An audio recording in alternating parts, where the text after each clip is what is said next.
Doggy, doggy. It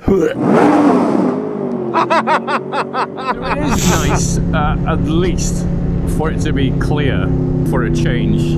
Weather's been so miserable recently. I mean, I had to scrap a bunch of videos from last week that I recorded in the morning because you couldn't see a thing, couldn't see anything. Like even the DJI, which is pretty good that I found, you know, especially in low light and in bad weather. Often, like the camera can see better than I can out of the visor when it's bad weather. But because of the sort of the fog and the mist, and I'm really bad when it comes to wiping the lens. I need to like sort of build up an inbuilt habit, and literally the only habit I've managed to make was the fact that every time I do wipe the lens I go, doesn't help anyone. Kind of I put them in the editing suite.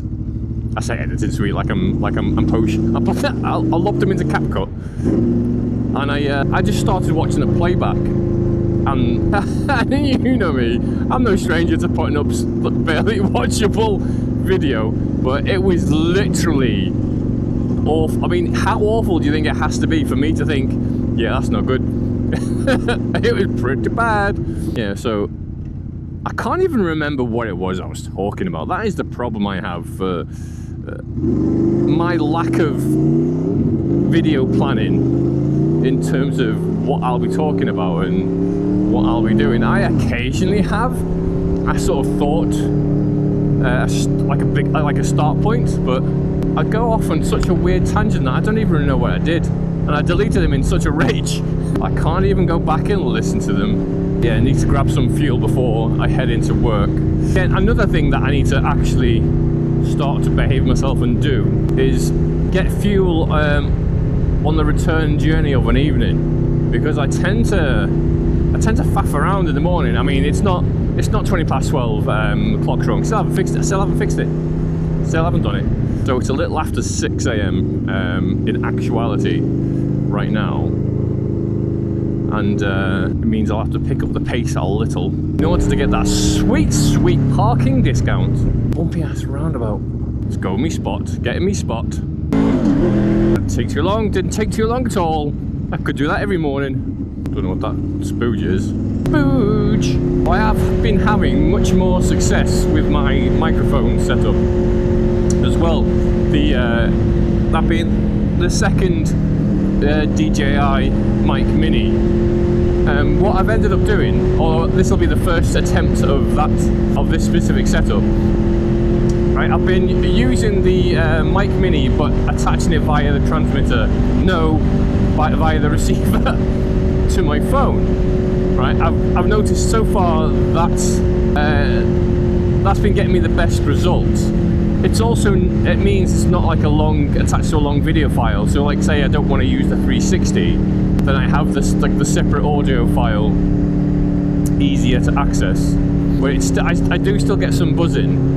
I've not quite got the knack of syncing the audio. I think I knocked the audio out of sync in a recent video, so you can hear like at some point there's like I think the pocket mic has been knocked out slightly. I mean something's out of sync from the one in my helmet. It's not overly like massively, so you know, low standard. So I just uploaded it anyway. Yeah, so what I've done is I've got like a harmonica case. Don't ask why, don't ask questions.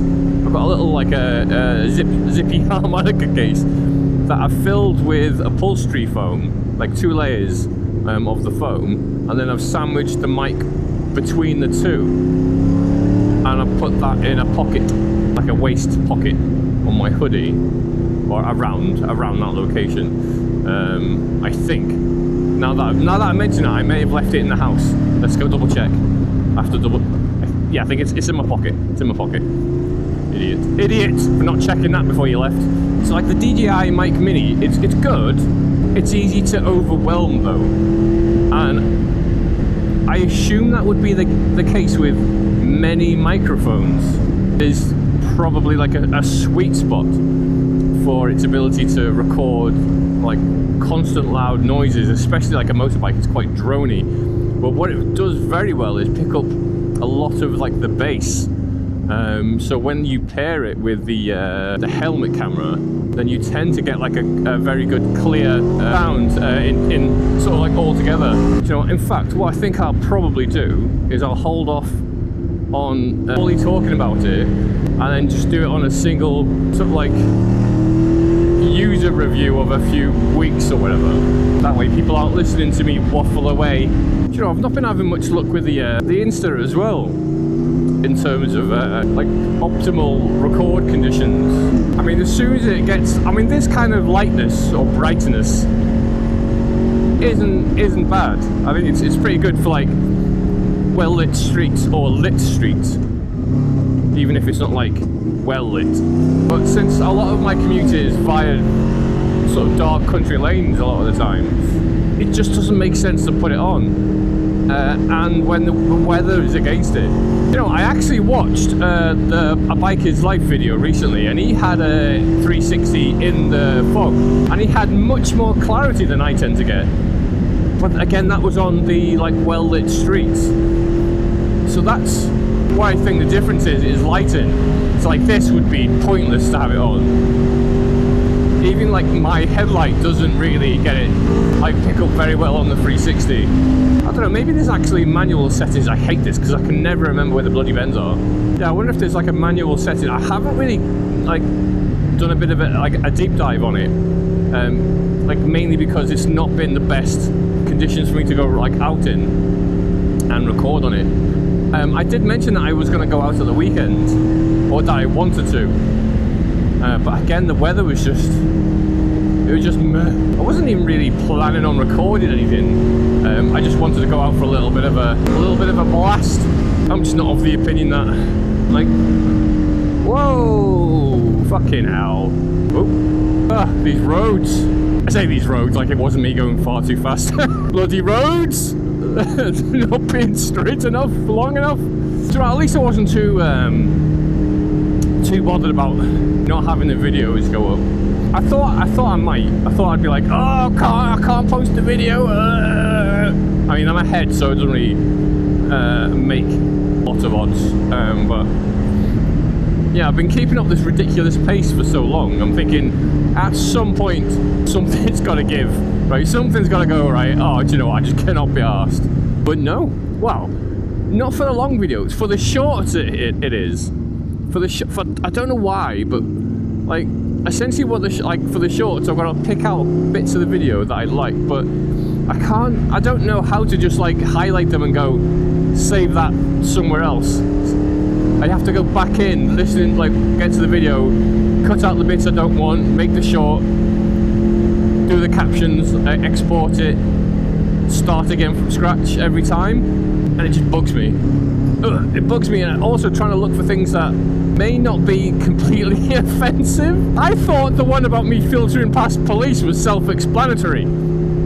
I thought that was an obvious joke, saying, oh, it's the popo, and then making absolutely no attempt to slow down or pull in. I just filter past, making jokes about them not being able to see me. I thought it was obvious, but so many people, no, you're wrong, filtering is legal. Yeah, that's the point, mate. That's the point. That was the joke. Otherwise it would be, I don't know, the title would be, look, filtering is legal, and then that would just be a boring kind of smarmy instructional video. I don't do those. Don't do them around here. If we're not taking the mic, I don't want to know.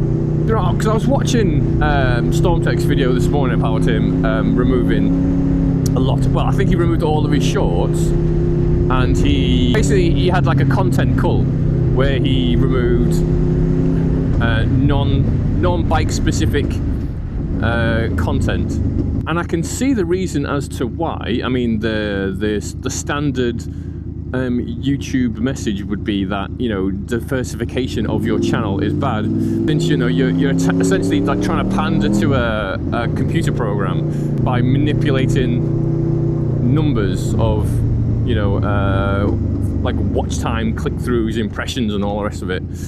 And too much diversification is bad. Although I just don't understand, right? Why do they let, I don't know, it's not like why they let you do it, but like shorts and videos, like having shorts hurt your channel. Like I'm aware that short specific channels that get a lot of views. I mean, like if you consider the shorts views for monetization is 10 mil in like 3 months.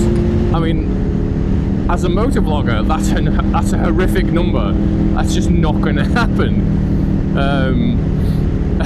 It's just, I think the most I've ever got is 60,000, and even with my like ridiculous daily upload, I don't think I've ever gotten more than 1 million.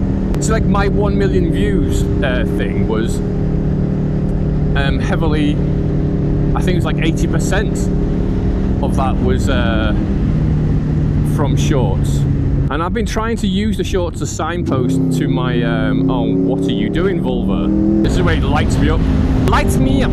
I mean, he did make some very good points about the type of person who would primarily enjoy shorts-based content would be someone with a shorter attention span. Whereas I've been trying to use it as more of a highlight reel. You know, these are some of the good moments, and then try and link, when I remember, I don't always, try and link them to the video below. I mean, I do know that when I get a large subscriber influx from shorts, I normally get a large amount of old videos being watched. Primarily shorts, but also some of my other videos, my longer form content. Although oddly, some of the weirdest random choices. Now, the point that kind of made sense to me was to go back and remove the content that doesn't do very well. So that's the bit I'm taking away thinking, you know, that's actually a good shout perhaps, because I get people who will watch shorts, then I'll get like a big boost in viewers, and then have to watch them look at a video from like March. That's just awful everything before I'd even look, like videos before I got into my groove. Because I've noticed like what I tend to get, and I think I've mentioned this to Stormtech before, is I get a lot of fluctuations in subscribers. What I'll essentially get is like I'll put out a short that does well, then I'll get like 30 subscribers, like boosh. And then a lot of my other content will be watched, and then I'll dump like 20. They're like, oh god, no. I mean, I'm still 10 ahead, and see, that's the other side of the coin, isn't it? Because I'm thinking people who subscribe and stay for the content that I make probably better off for me, not for them. God help them. In terms of anyone who's watching my content and thinking, oh, this is enjoyable, isn't someone I need to worry about, like, you know, offending or, offending basically. Like, the benefit from my rapid upload schedule, because individually it's very hard for me to get one video with a significant amount of views. If I was, again, I think I've said this previously, but if I get, like, for every video that I upload, there's a chance that person will subscribe. There's a minimum chance. So technically, the more I upload, the more I increase chances of subscription, if I look at it that way. Whereas if I was making the same content but uploading it on a weekly basis, and then just trying to pick the best bits, I don't believe for a second that I'd have anywhere close, not even half, I don't think, not even half of what I have currently. So essentially what I'm doing is I'm playing like the numbers game, or like speeding through. So, like, you know, I don't know what would be the typical amount of videos per year. No, say if you're going to say like 50 and I've made 500, then technically I've I've increased my potential subscriber base by 10%. Sorry, not 10%, 10 times. So I should probably just have I should just have 100. I mean, and there's got to come a natural point where I'll end up blowing the relentless march of content. Maybe. Like my commute is sufficiently long enough, and I do it enough to constantly like not have to try to stretch videos. I mean, stretching like 3 videos per one ride would be a grievous. Is that the word? Would be. I'd have to set out with a game plan to do that.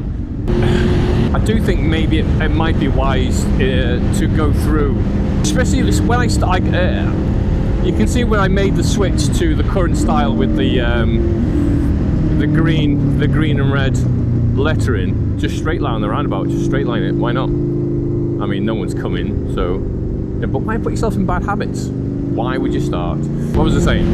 I don't know. I forgot what I was saying. Oh yeah. So there's probably going to come a time when.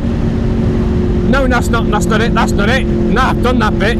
There are a lot of videos that already that you can see where I was playing with the formula, playing with the thumbnail, playing with the like titles and stuff like that, and I haven't got my editing groove on yet. So yeah, so I could probably do with like removing those ones, mainly just to have some cohesiveness, maybe. I've also got like my older bikes where I've apparently recorded it on a potato. You know, I could just private them, especially ones with my old like Suzuki Cruiser. I mean, they just don't, things that just don't get watched. There's no point having there available. And if they don't get watched, they don't get watched for a reason. And I'm not trying to like min-max how I approach YouTube, but there's definitely no reason no need to like shoot myself in the foot when I don't have to, by having the option for people to watch an old video when my new stuff is so much better. Not when I do that noise. Oh, I just realised, I think this is a long one. Enjoy the beast that is this video. For those of you who got this far, love you.